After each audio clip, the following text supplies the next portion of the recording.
عمر عمل العرضيه، عمر يا زيزو لو تكلل مجهود عمر روح له عمر، جول عمر لا لا لا لا لا لا لا، هات الجول ده من اوله، ليه حق صرخه النصر من عمر جابر. يا ولد يا ولد يا ولد يا ولد يا ولد يا ولد يا عمر يا جابر، ما اجمل ان تمتلك لاعب من طينه ومن نوعيه ومن كواليتي عمر جابر، ولاعب حاسم من طينه ونوعيه احمد مصطفى زيزو.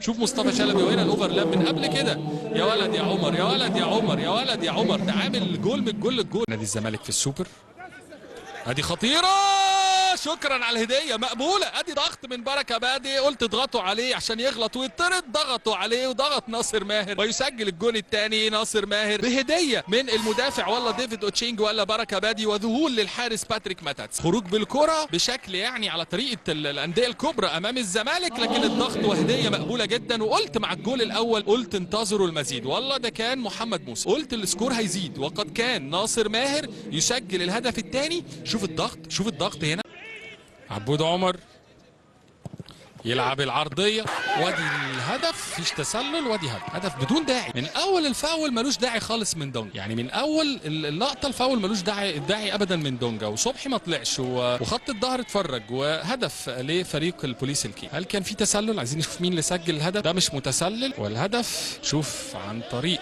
مين، عن طريق هو جيسي وير، خطير جيسي ويري يسجل، جيسي وير هدف تذليل الفارق.